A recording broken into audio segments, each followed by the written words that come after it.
Hi, I'm Patrick Kim from Group 9.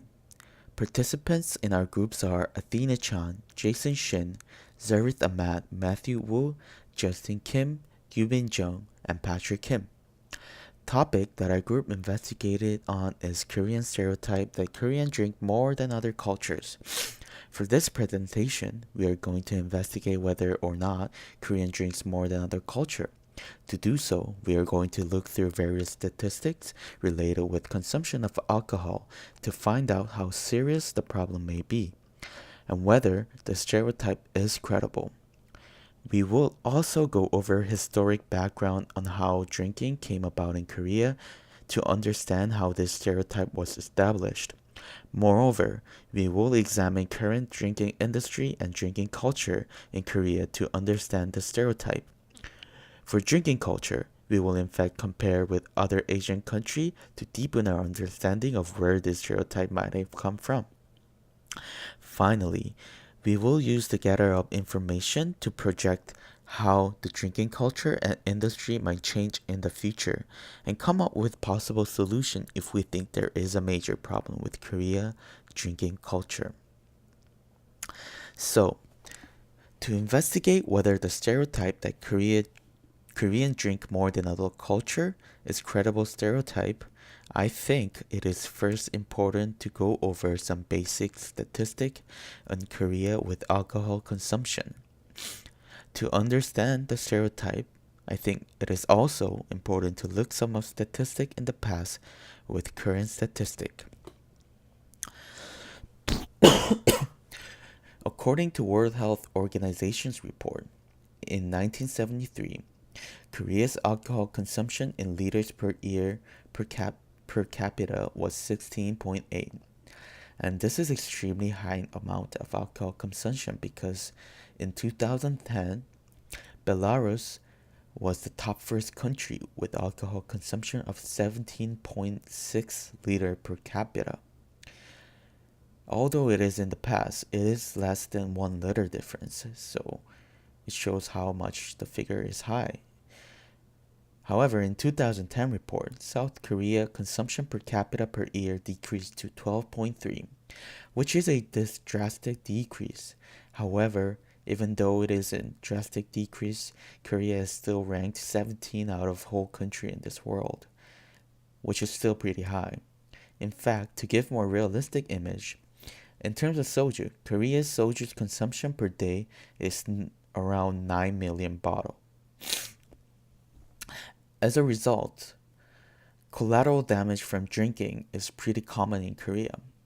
According to US National Institute of Health, the annual cost of alcohol-related harm is estimated to be about 23.4 trillion Korean won. Moreover, in addition to this, 8.8 trillion Korean won was caused by alcohol-related violence and crime, which makes total cost of drinking 32 trillion Korean won. And that is not the end of the story. Although it is hard to say alcohol caused domestic violence and sexual assaults, there is no doubt that alcohol use and violent behavior is closely related. In Korea, according to police report, 40% of all violent crime is alcohol related, which means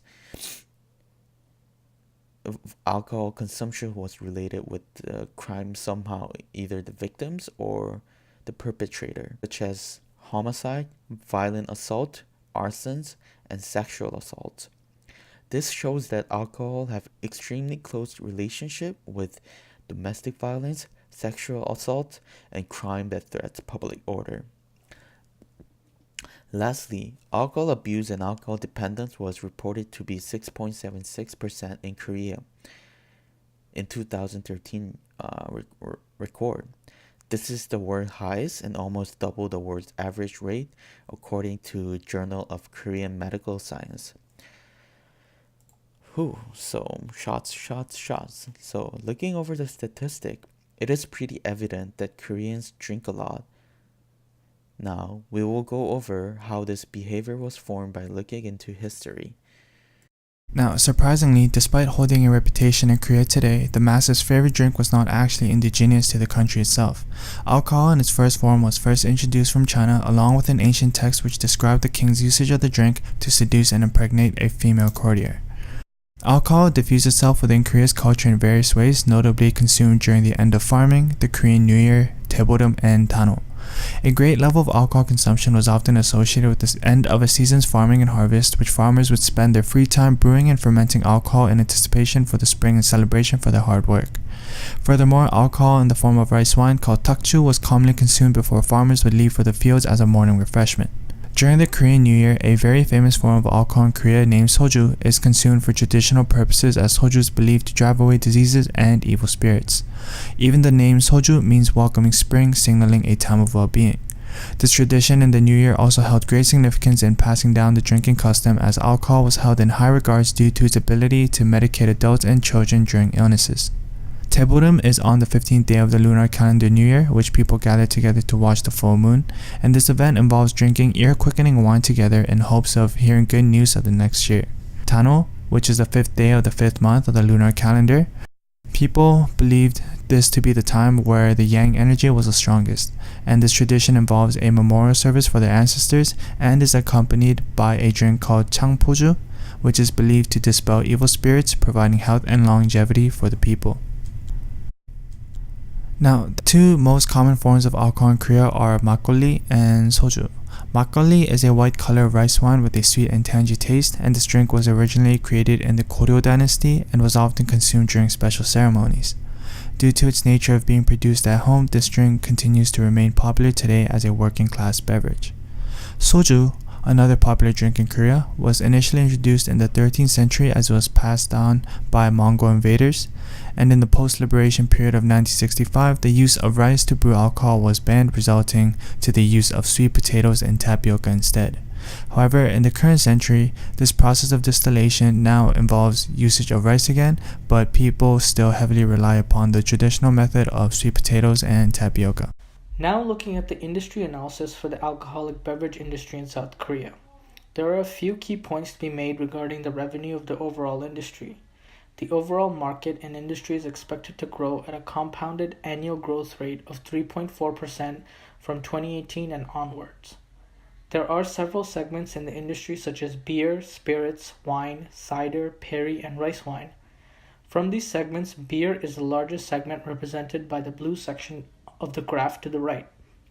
The beer segment has resulted in the highest amount of growth in revenue over the past few years. The next largest segment is the cider, perry, and rice wine segment. The rice wine segment has grown a lot slower than the beer segment, represented by the much flatter slope of the yellow section in the graph. Overall, alcoholic beverage consumers are spending more and more money on alcohol every year. The sales of these alcoholic beverages largely occur in supermarkets and grocery stores, with spending in bars and restaurants being a secondary place. Now regarding the volume of the alcoholic beverage. As previously mentioned, South Koreans are drinking more and more beer each year, which has resulted in the strongest growth in this segment. The average volume per capita for beer is more than any other alcoholic beverage segment combined. The expected volume in 2019 is expected to grow from 53.6 liters to 55.1 liters of beer consumed per capita. The second largest segment is cider, perry, and rice wine, with 16.4 liters consumed per capita in 2018. However, this segment is not expected to grow as significantly and will stay rather flat in the coming years. Looking at the demand of the drinking industry in South Korea, there is a large shift in preferences of the average South Korean drinker from preferring the domestic or Asian brands towards a higher quality and more premium European beer brands. This has largely been fueling the increase in the beer segment from the last few years. The demand is also very strong in the hard liquor segment. South Koreans drink more and more hard liquor per capita than any other country in the world. This is in large part due to the popularity of the alcoholic drink soju, which is native to Korea. Looking at future trends, soju and beer are the main drivers in the industry, and future growth trends in the industry rest upon the increased consumption in these two main segments. It is found that because Koreans drink excessively, it has affected their work culture, social culture, and physical health. Our first thesis point discusses the relationship Koreans have with drinking and working. Although it's almost an international belief, Koreans believe that having drinks together can build a strong friendship with another person. It's very common for teams at work to have work dinners together because the boss feels like it's necessary to bond with fellow colleagues. Not arriving to these dinners and gatherings where alcohol and drinking are almost expected can come off as disrespectful to the boss. They feel like you are not respecting their social face. The most common types of alcohol at these events are soju and beer. Looking a little into the work life of Koreans, it is found that South Koreans work the second longest hours in the world. Work is tough and stress relief is always needed. It is also known that corporate systems in Korea are very hierarchical and structured. South Korea recently cut their work limit hours from 60 to 52. Assuming people only work Mondays to Fridays, that's almost 14 hours a week. There are employees that claim in order to please superiors, they would pull late nights even if they were not actually busy. One thing that Koreans often participate in is Hwaesik. There is no exact American equivalent to Haeswick, but people refer to it as gatherings of colleagues to encourage team building and relationships. They usually involve a lot of alcohol, tons of peer pressure to take shots, and consume massive amounts of soju. Hwaesiks are usually held on Mondays, then Tuesdays are a break day, continued by Wednesdays, Thursdays, and Friday, all being big party days. Almost every company has a Hwaesik culture where at the end of the day, boundaries are broken over drinking and talking. As there are merits to the Hwaesik culture, Koreans have publicly expressed concerns about their health and work culture where people are sometimes forced to binge drink. There are stories where bosses have told new employees that drinking is a rite of passage to become a well-established employee in the company. There is never a good reason to say no to drinking. It is said that unless you are pregnant or already puking, bosses expect that you take shots handed to you. As mentioned before, their workdays are long, some as long as 14 hours, and after the workday is over, they are still expected to spend more time with their bosses and colleagues through drinking. Yubin will be talking a little bit more about drinking rules in Korea, but basically there are a lot of rules and manners that employees must abide to at the dinners and socials. For example, you must use 2 hands to receive or pour alcohol, otherwise you are claiming that you are or have the status of a senior person. Employees feel stressed that they must be super careful not to accidentally disrespect any manager. In summary, the work culture is very stressful, and although drinking and activities such as Hwaesik are seen as a way to distress employees by building closer relationships with the management team, the pressure behind these events can add stress both mentally and physically to the employees. South Korean employees don't have a work-life balance as their work life is intertwined with their social life, leaving very little time for close friends and family. It is vital that everyone's cups have at least a little bit of alcohol in it all the time. It is impolite to leave your friend's glass empty or refuse a drink because it's like turning down the generosity and denying someone who is trying to help you have a good time. If you want to refuse alcohol for any reason, it's best to accept the drink and sip on it very slowly or just let it hang out next to you. Another method is to lie and completely refuse a drink, stating that you are on medication or antibiotics. Soju is also heavily advertised in Korea. It is often advertised by sexualizing women and also uses other celebrities like actors and K-pop stars. Another reason why alcohol is so embedded in the Korean culture is because it is everywhere. You can buy from almost any convenience stores or supermarkets, and it's also very cheap. A bottle of soju costs less than $2, whereas in Canada, it costs about $13. You can also drink it almost anywhere, including parks, playgrounds, and sidewalks. Due to its heavy consumption, alcohol helps out other businesses as well. Hangovers are common and can be treated by drinking soups like haejangguk, energy drinks, or even go to sweat lodges like jjimjilbang. Now moving on to our third thesis point, which is the effects of drinking in relation to health.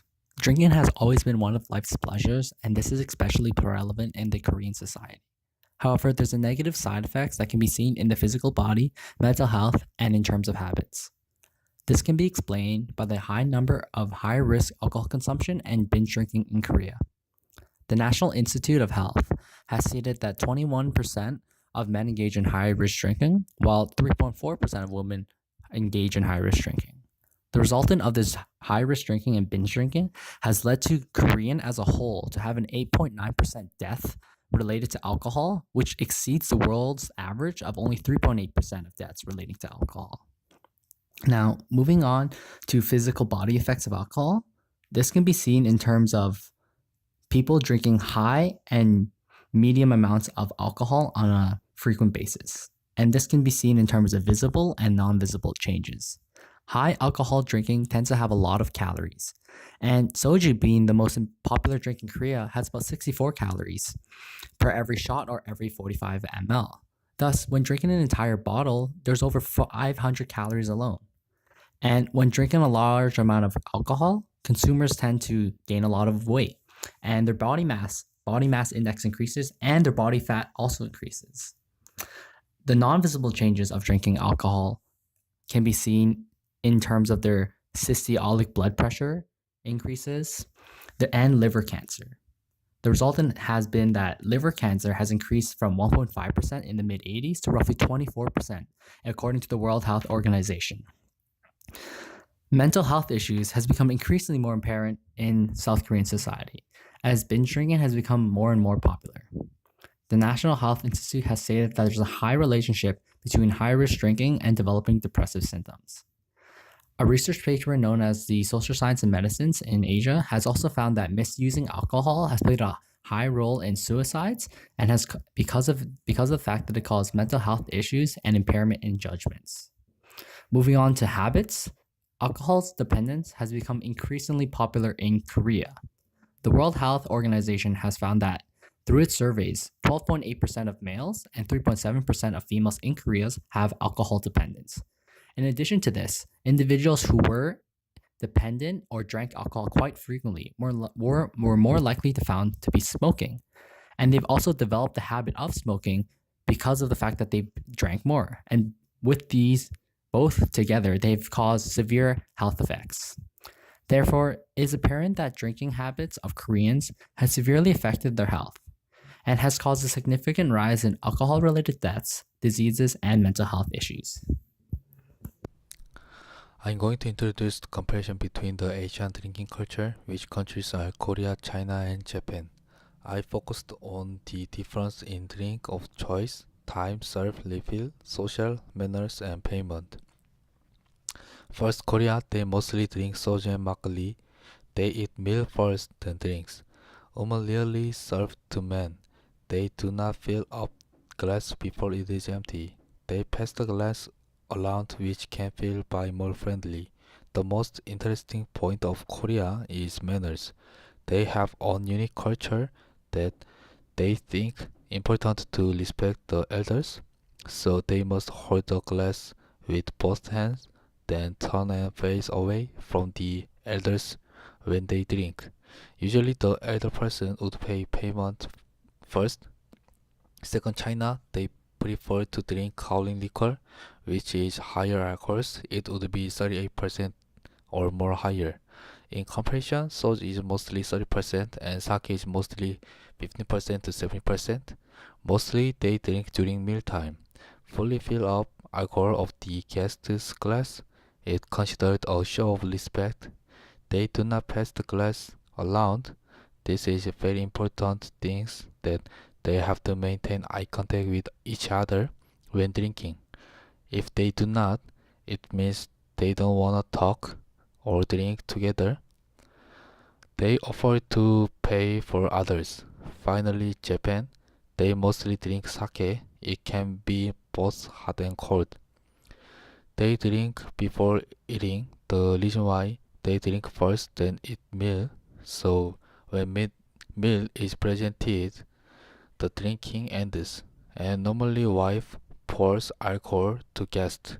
It is the most important manner in Japan. Fill up alcohol before 2/3 of glass is empty. They do not pass glass around. They do not pressure others when they have much drink or not. They have split bill and it calls by warikan in Japanese. Before from my research, I can conclude that the three countries have many differences in their drinking culture. Our recommendation is that the Korean government acknowledges that their society has a drinking problem because it has affected them in the workplace, society as a whole, and in terms of health. Our primary initiative is that we recommend them to bring awareness of the harmful effects of binge drinking so that their citizens are more aware so they can drink in small amounts.